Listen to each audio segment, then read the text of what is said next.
Hey everybody, welcome back to Big Hair Gaming. We're back here with another video covering Last War. Today we're going to talk about the VS battle. This is going to be the first video in a series talking about basically just how to get as many points as you can, put yourself in the best position as possible for each VS battle every day during the week as you're fighting your opponent. So today is going to be the radar training day. The way that you're going to get points for this is whenever you use stamina, you're going to get points. When you complete your radar tasks, if you use some hero EXP, I wouldn't recommend doing that. We'll save that for later. Using your drone battle data, using your drone parts, that's going to be just upgrading your drone, and then gathering food and so forth, and then opening chip chests.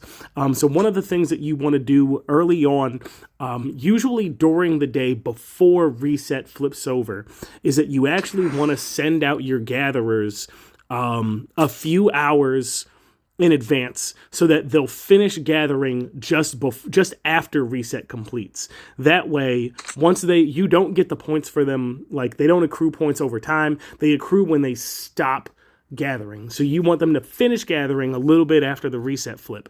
So what I did was, about 7 hours ago, you can see up in the top left here, I sent two of my my parties out to gather, and both of them are just about to finish. So one of the things that you can actually do first, before the day even starts, is just search around, try to find some resources, and then send out your gatherers to do so. I like to leave one group in my base, just in case anything happens. Like, somebody might, try and jump you while you're not looking. A Doomwalker could walk by. I don't want to deal with anybody trying to hit my base while I'm busy, trying to get points. So I just send out all but one gatherer. I don't have 4 teams. If I did, I'd still leave one in the base just to make sure.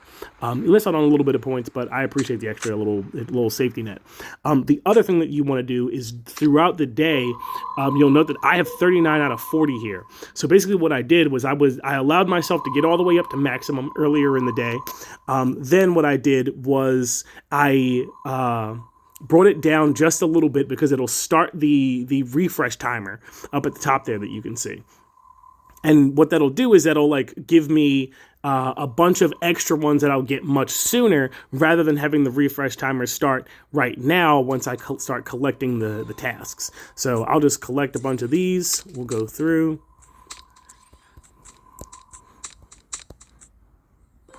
And we'll get a bunch of these chests and so forth, and you can already see we're getting a respectable number of points. I'm not going to do all these on the video, just you get the idea. I'm going to go back and complete all these and get those, but then I'll get another, what is it, 11, I think? Yeah, 11 tasks that'll come back in just an hour instead of the full refresh time. So that's something to be aware of, that you can manipulate so that you can kind of hit the ground running and get an extra cycle of stuff. And let's see. And then the last one is going to be the drone battle data. If you're not familiar with the battle data is, or there's so many things. Just to reiterate, we'll go into the inventory here. Let's see. I think that's under, here we go. Yep, gear. This is going to be your battle data.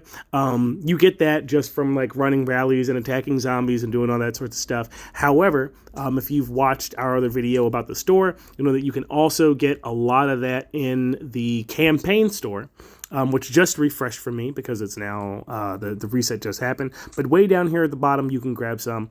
I actually forewent the dielectric ceramic the last time and skipped that. I grabbed all my epic chests, and then grabbed battle data just because I needed more of it, because I'm at the in a phase where I can boost my drone more through that, and I'm not stuck trying to get more drone parts. So I just grabbed some more extra battle data, but you can also get quite a lot of it here. And if you've watched my video on the honorable campaign, we go through all that stuff and collecting all of this. But feel free to make the assessment on your own to decide how much of the stuff in the shop that you really need, and how much battle data that you actually need.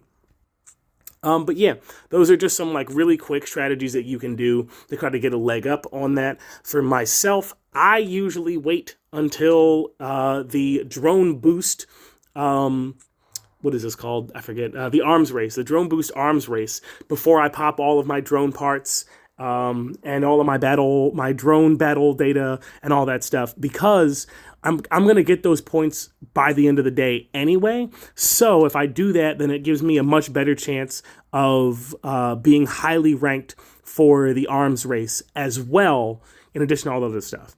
And that's also going to boost our, if I can win that arms race, it's also going to boost where we stand in our Warzone duel as well. So, you know, make all those points and all those drone parts work for you, and try and hit those multiple things as you can. Just be a little patient, and it'll definitely pay off. This absolutely pays off big when you're not level 30. By the time you get to the level 29, level 30 arms race, you know, you have a lot of people really pushing to be number one, a lot of big spenders, so it just becomes like way harder. So this is a strategy that really helps and really shines when you're on your way to level 30 or you're new to your server. Like, this is really going to help you pop off and do really well.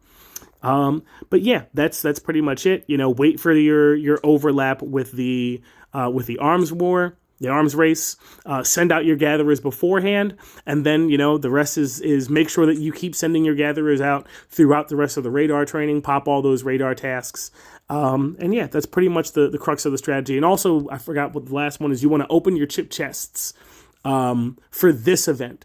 And just to be clear, just so it's not confusing, these are your chip chests, the things that you open and you get the drone chips for. Not to be confused with drone components. Drone component chests you want to save for later in the week, and we'll get to that another day. But this is the first of the series. I'm going to do one for every VS Battle Day just to share some tips, share some ideas and all that stuff. But yeah, we're going to bring this video to a close. You know the deal. If this video helped you out, gave you some new strategies, or if you disagree and you have a better plan, feel free to drop a comment, let me know, share it, and we'll grow and we'll get better together. Thanks for watching, and thanks for listening.